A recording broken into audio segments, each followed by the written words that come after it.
Hello and welcome to History of Dragon Ball. Today we're diving into Dragon Ball Daima's 4th episode, Chatty. In episode 4 we dive even deeper into the Dragon Realm. This episode takes our heroes, Goku, Supreme Kai and Glorio, into the heart of the Demon Realm, introducing some new bits of lore, some unique enemies and an unexpected ally. While episode 3 had us adjust into the Demon Realm's mysterious atmosphere. Episode 4 really brings this world to life, showing off how dangerous it can be and how the stakes continue to grow. There is already a mix of excitement and perhaps some critique as well, as people are weighing in on Daima's pacing and its homage to classic Dragon Ball.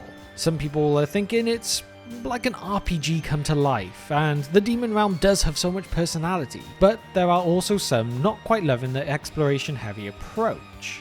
So let's unpack the episode, see what went down, and try and make an opinion for ourselves. Let's jump into it.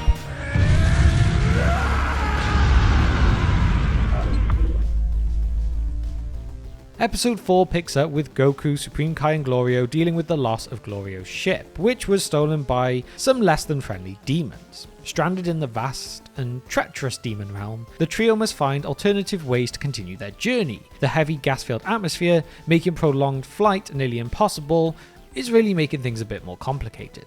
As they traverse the ominous Sea of Darkness, they are attacked by a Margin Dragon, a creature that harkens back to the classic monsters Goku faced in his early adventures. Glorio steps up here, showcasing his combat skills by taking down the dragon with ease. This impresses Goku, who knows that Glorio might even be stronger than Shin. This moment not only highlights Glorio's abilities, but also raises questions about his true potential and background.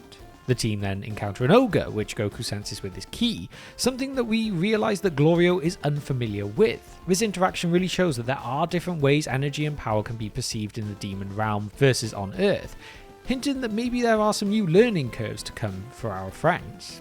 Their journey then leads them to a quaint inn run by a Margin couple. Here they are introduced to a variety of magical bugs that function somewhat like power-ups in a video game. These include healing bugs akin to senzu beans and, most intriguingly, fusion bugs that can merge 2 or even 3 individuals into one. Goku eagerly stocks up on these, very excited about the possibilities they present. This introduction of the fusion bugs is one of the most significant developments in episode 4. Unlike the traditional Potara earrings or the fusion dance, these bugs offer a new method of characters to merge their powers and abilities. The shopkeeper here explains that by consuming these bugs, individuals can fuse together, and the illustration notably shows 3 people fusing into one. This opens up so many possibilities. Could we see fusions that we have never seen before? Could we witness a triple fusion between the likes of Goku, Vegeta and Piccolo? Or perhaps an unexpected combination like Goku, Shin and Glorio? The fact that there are 3 Demon Dragon Balls, 3 Tamagami, and then we find out these bugs can fuse 3 beings, I get the feeling that they are going to come together to create one almighty villain for the heroes to tackle at the end. Now whether they choose to fuse 3 together or not will be another thing coming, but I definitely think that number of 3 with the Dragon Balls will play a key role.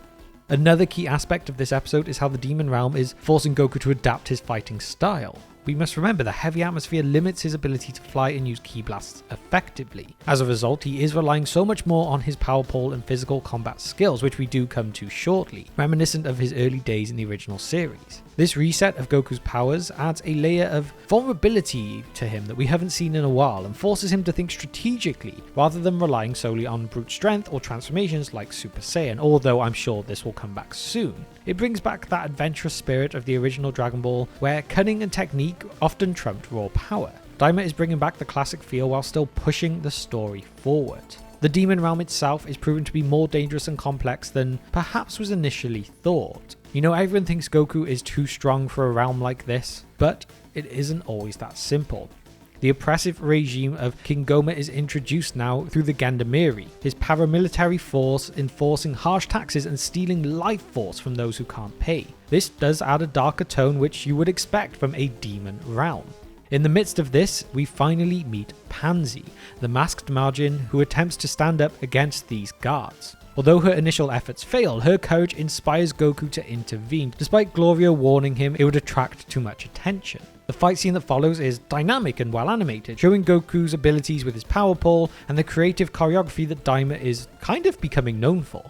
Pansy's introduction adds to the team as well, bringing in a resourceful and relatable character. She has potential, and to some, could even become a fan favourite. Her ingenuity and spirit are exactly what the team really needs. Episode 4 is significant in how it redefines power dynamics within the series. The limitations placed on Goku and his allies force them to find new ways to overcome obstacles. The introduction of items like the fusion bugs and the exploration of different types of energy and magic in the demon realm expand on the universe's lore.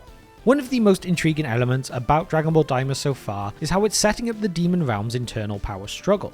We've seen hints of this with King Goma and the Gendarmeri's strict enforcement and taxation policies. Unlike previous villains who impose brute force rule, King Goma's approach seems more systematic, maybe even political. The fact that demons wear tracking collars and face taxes that siphon their life force suggests a hierarchy that's based on control and domination rather than just raw power. This structured rule raises some interesting questions. Are there other demon kings in each realm with similar armies and policies, or is Goma unique in this approach? And what about the Tamagami Guardians mentioned? These creatures supposedly guard the Dragon Balls and have never been defeated. Could they act as checks on the demon kings, or are they separate entities entirely, really only dealing with one task ever? The fact that no one has ever gathered all 3 Dragon Balls hints that the demon realm may contain far greater threats than we've seen so far.